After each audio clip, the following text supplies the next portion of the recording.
દક્ષિણ ગુજરાત પ્રજાપતિ સમાજ દ્વારા 5મો સમૂહ લગ્નોત્સવ યોજાયો હતો, જેમાં 11 નવયુગલોએ પ્રભુતામાં પગલાં માંડ્યા હતા, જેમાં ગૃહ રાજ્યમંત્રી હર્ષ સંઘવી હાજરી આપી નવયુગલોને આશીર્વાદ આપ્યા હતા। આ પ્રસંગે સમાજના લોકોએ ગૃહ રાજ્યમંત્રી હર્ષ સંઘવીનું સન્માન પણ કર્યું હતું। અમારી ટીમ એટલી સરસ છે કે બધા યુવાઓ ખભાથી ખભા મિલાવી દે, દરેક કામ નાનામાં નાનું કામ કરવા પર હંમેશા તત્પર રહે છે અને એનો પરિપાક રૂપે આજે 4 થી 5,000 જ્ઞાતિજનો આ સમૂહ લગ્નનો લાભ રહ્યા છે। રાજુભાઈ, કેટલા સમયની તૈયારી નાનું આ પરિણામ શું છે? અમે લગભગ 6 મહિનાથી તૈયારી કરી રહ્યા છીએ અને દર અઠવાડિયે એના માટે મીટિંગનું આયોજન કર્યું છે અને એમાં સર્વ જ્ઞાતિજનોએ ખૂબ સાથ સહકાર આપ્યો છે।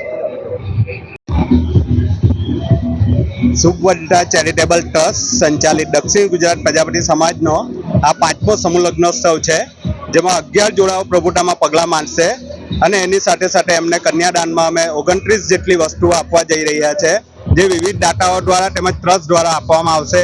તેની સાથે સાથે મેગા બ્લડ ડોનેશન કેમ્પ અને સર્વરોગ નિદાન કેમ્પનું પણ આયોજન ટ્રસ્ટ દ્વારા કરવામાં આવ્યું છે અને આગામી 2 મહિનામાં ટ્રસ્ટ દ્વારા 25/5/2025 ના રોજ પસંદગી મેળાનું આયોજન પણ કરવામાં આવી રહ્યું છે, જેની ફોર્મ ભરવાની છેલ્લી તારીખ 30/4/2025 છે।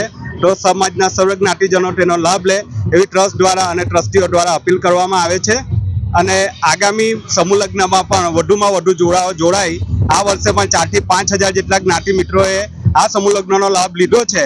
તો આગામી સમૂહ લગ્નમાં હજુ વધુમાં વધુ જ્ઞાતિ મિત્રો સમૂહ લગ્નનો લાભ લે એવું ટ્રસ્ટ દ્વારા તેમજ અમારા સર્વ ટ્રસ્ટીઓ દ્વારા આવાહન કરવામાં આવે છે।